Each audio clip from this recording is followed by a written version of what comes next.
Genshin itself is not a bad game. It is just a game with horrible developers.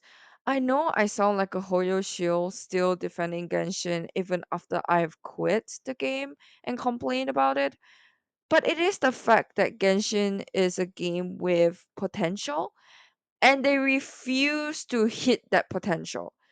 I've been noticing the discrepancy between the marketing and teaser team compared to the storytelling team because when I tried to watch the teaser, like try to watch a glimpse of the teaser from other YouTubers and how they react to it, I would say that the new teaser about Reindeer and all that was genuinely really good. Like the fact that it starts with how we chose not none of us chose to be born into this world. It really resonated with me, especially since this is like a common sentiment among society nowadays. I thought that that was brilliant. But here's the issue: we don't have that kind of brilliant storytelling in Genshin Impact, the game itself. Like the outside of the game, the teasers, the trailers, they are amazing. You know, one of people's favorite, including mine, was the reveal of the harbingers. We see Damslet singing the da, da, da. It was so good. Like the way how they revealed Alekino. Like when I watch the teaser, it gives me chills. It makes me want to know more. It makes me want to stay in the game. And not to mention that their fan arts, the birthday arts are really good, and it just makes you want to know more about the characters, their backstory. At least that was old Genshin. That was old Genshin. I can still remember the Chasm quest. I remember how Xiao literally had injuries on his body lying down near the rock. I remember the time where Kazuha was like kneeling down onto the water saying how he's moved on from his friend's death. And it shows that Genshin has the potential to go for good storytelling. The problem is that there is no skip button for us to get to the good parts. And then if you want to get to the good parts, it's like an hour in. I tried to watch the 5.7 Archon Quest spoilers or reactions because I just wanted to see if it was possible for me to take a photo of Alekino and Dunslave together before I finally close the chapter. And I just have to say that I was really disappointed to see that the good part of the story only came in 1 hour later.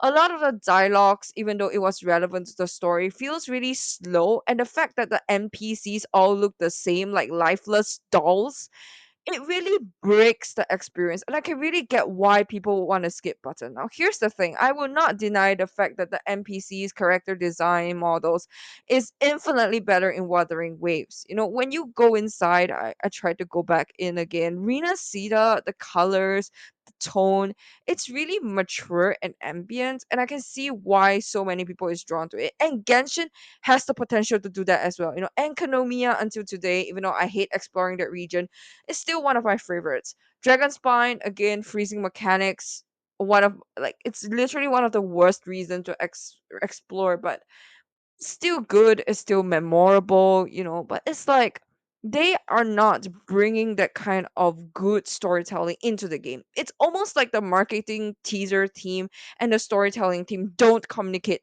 with each other at all. Like the fact that in the interlude quest, we see how Venti was holding the bow as if he was going to fight, going to the war, and then none of that happened in the story. It's almost like the storytellers of the Genshin story didn't bother to read or like evaluate whatever the marketing team has been marketing, and that creates such a jarring difference. And what I find more puzzling is that Genshin's story is actually getting better and better. Like literally in the new teaser, I believe there's literally like a glimpse of them sled inside, and I believe everyone is so excited because Columbina is finally revealed. Piero appeared again. It's like everything that we've been waiting for, but that's the problem. Genshin, the developers, they are aware of what we've always been waiting for. They are aware that we want a domain, a all day, all week domain. They are aware that we want a resin refill. They are aware that we want an artifact reroll system. They are aware that we want like more primo gems. but they are just doing everything in their power to ruin it. Like even for artifact loadouts. I'm not so pressed about artifact loadouts, but the fact that they try to implement artifact loadouts that are not artifact loads out, that just can save the artifact so that you can just put it to another character, is just insane to me, because it's not like they don't have the ability to do it. They have the ability to do it, they're just not doing it. And it just really saddens me, because the story in Genshin is genuinely getting better and better, and they are finally talking about like the traveler and his sibling, instead of just him being like having 100 other wives simping over him. Like in the 5.7 Archon quest, what I really like is the fact that traveler had his own vulnerable moments. And even when I read the comments from Brand Online's video, there are also people that shared the same. People are talking about how after they played this quest, they feel empty inside. And I really understand that, because if you just ignore the first hour of the story and just skip right into the second, it is where all the good shit happens. And it's just really sad. I'm not sure why the developers are not just giving us the good shit from the beginning. Like, get it? Like, to write a story, you need the beginning, you need the rising action, the climax, and then the resolution. But it seems like the rising action in Genshin is where we lose our experience. On the other hand, in Wuthering Waves, at the very least, even in Tower of Fantasy, they give us a skip button so we don't really have to listen to the irrelevant dialogues. Now I get it. We would say that every single dialogue in the story matters, even if it's not as thrilling compared to the climax. That's how stories are supposed to work. But here's the problem: if the dialogues with the NPC are not leading up to Traveler and his sibling, and it's just him kind of like investigating, I feel like that's redundant, and it could be just simplified into like a summary. Like you talk to all the NPCs and here's what they've said, kind of like how they recollected Albedo's experience with his brother in the interlude quest. Like, I felt that it was really good that they brought that kind of feature. Even though I kind of wish they brought in a cutscene instead, but they could have used the same technique. Like they could just put a 2D screen and then they just put like you've talked to the people and this is what you've gotten. I believe that Wuthering Waves has that as well. That's why people are more excited to play the story, because if the story bores you, you can just skip it. I know people will say that if you have a skip button, you might be missing out, but here's the thing: every single story, every single book you read, there is essentially a skip button. A book itself is already published, from the start to the end. And so if you really do not want to go from the beginning all the way to the end, you could just kind of read from the center to see what is going on, and then you go back to the beginning. I feel like Genshin could have leveraged that, but they just chose not to.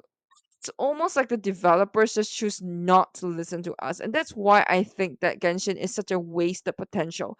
Because if the developers were to listen to Genshin, like were to listen to the feedback, I believe that players will have a better experience. Like the lore is genuinely really like really good in Genshin. Even if there are anime and other stories out there, indie games, indie creators that create stories that are even better. I could give an example. One of the better storytelling that I've seen from an indie creator is Romulus, that's featured in a Hoyoverse event. It's just a 5-minute story of albedo, realistically, like a realistic albedo painting, and then he goes into the world, and that itself is more immersive than a lot of the chapters I played in Genshin. But if we're talking about the teaser, the trailer, the way they market the story, it is genuinely really good. Like if I didn't watch the teaser and then I go into the story, I would think that the story is good. But when I watch the trailer and then I go to the story, I'm like, oh my goodness, the story really doesn't add up to the trailer. I just really hope that in the future, the team that is doing the teasers would actually be the ones that do the storytelling as well. Here's the thing. Yes, I agree that writing a story is definitely not easy. I have first-hand experience writing a story, and as usual, I'm always worried about whether or not my story is good or bad, or whether I'm dragging out too much. But I just feel that at the very least, Genshin does have players that give them honest feedback. It's not like they are a solo creator operating on their own terms. They are an entire team, and they could always improve their own story. They could implement better artifact or loadouts. They could just revamp some of the old characters, or at least give new reactions instead of releasing new characters that just power creep the game even more. It's like the story is getting better and better, but then the power creep issues, HP inflation is also catching up with the story. So it's like if you watch the trailer and then you go back to the game, you're like, are they really both the same things? Because the difference is like night and day. At this point, I feel like Genshin should just stop making the stories in their game. Just kind of take a hiatus and just focus on creating the trailers and the teaser as well. I'm convinced at this point in time that whatever we see in the trailer, the teaser is actually the canon, and then whatever we have in the game is the extension of the canon, because a lot of the moments in the game doesn't seem to add up to whatever the teasers are showing. Like we finally see the shade, gold Rhinotaur is finally revealed, but we still don't have a moment of Albedo talking to his mother, which is really just sad, because it's like Rhinotaur, Alice, all of them are finally being revealed. And spoilers alert, I read spoilers, that's how I roughly know what's about. But it's like Genshin's story is really getting better. The game itself should also get better.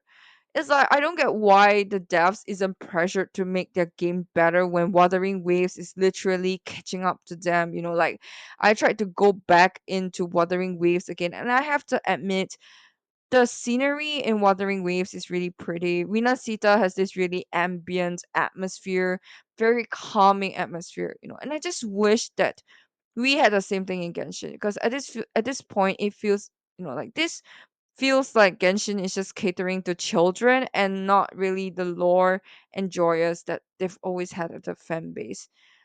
I know I didn't really expound a lot about the lore, but it's like Dan Slave is still good as usual. When he appears, the story is good, and I just feel sad that the game is not doing the story justice. And I know waiting for the game to get better is going to be a lone wish that's never going to be fulfilled, which is why I just quit the game in general.